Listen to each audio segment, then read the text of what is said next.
This video is a very brief kind of reflection or some thoughts about YouTube music education.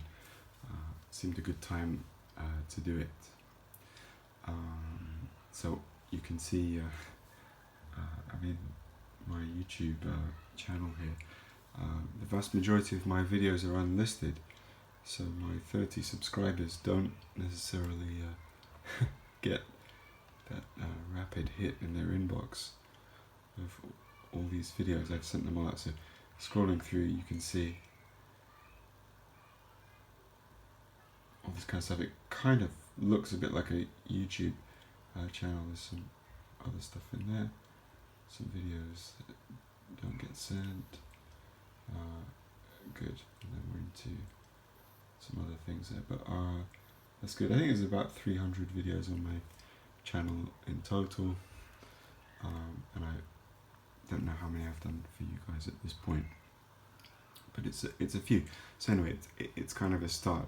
I didn't do anything with regards to YouTube in terms of anything being student facing or public facing before lockdown, but obviously I had some experience in YouTube music education as somebody that follows YouTube music educators, and I'm going to highlight four of them here. There are loads that I don't know about, lots that I do know about that I wouldn't necessarily care to mention, and lots that I would care to mention but just don't have time. So I'm going to pick, I think, 4 of the best in some ways, or certainly 4 that are worth your attention.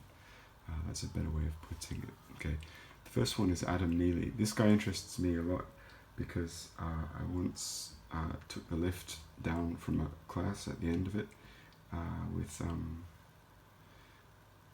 students in the lift, and they said, "Hey, do you like Adam Neely?" And I said, "Who's Adam Neely?"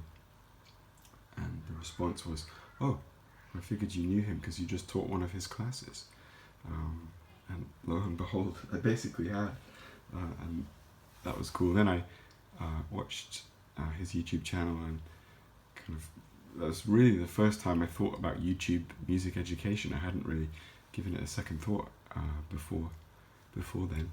So that was cool. So do check out Adam Neely. He's got lots of videos and lots of cool stuff going on his channel. He's in the kind of school of memes and heavily edited videos, lots of geeky stuff, but some fairly cool music, and he's got a lot of good things to say, there's no doubt about that. He's got a big community as well, with over 1 million subscribers. He's a full-time YouTuber. He's a professional, and he's very good at what he does, but it's in the kind of school of, like, you know, heavy editing. Okay, so that's one guy. Jeff Schneider.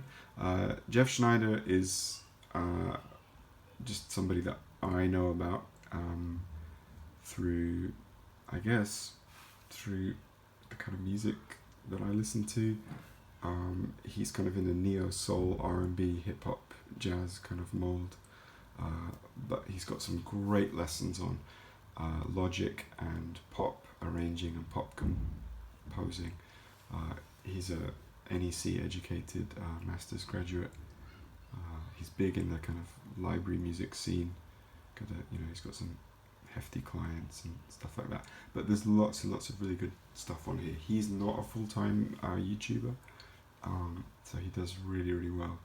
And he, like me, just does the videos done quite simply with some editing. Obviously I have no editing, but he has some editing from his room in his house, presumably.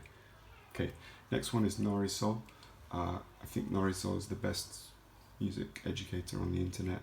This channel is brilliant, it's diverting, it's engaging, it's fun, it's exciting, it's really informative, and you can only get it here.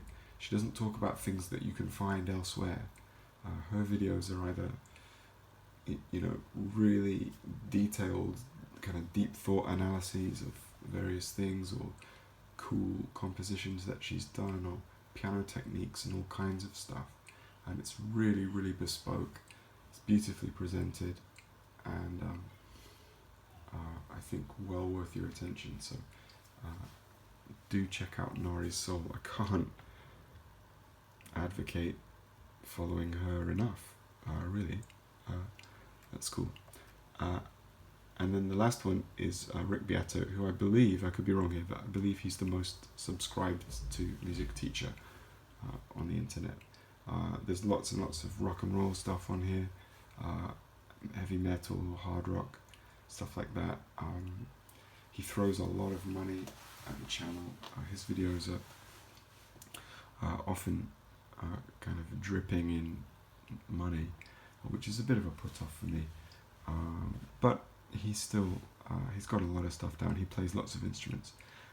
And, you know, for 15 minutes a week or something like that, it's probably worth your while.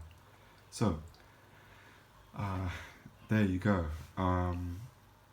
That's a very, very quick kind of run through of some things on the internet in terms of music education, and I hope this steer is of use or of value to those of you that don't necessarily use YouTube in this way. Obviously, through lockdown, all of you have somewhat been using it in this way because of me. So there you go. Okay, that's that. See you in the next one.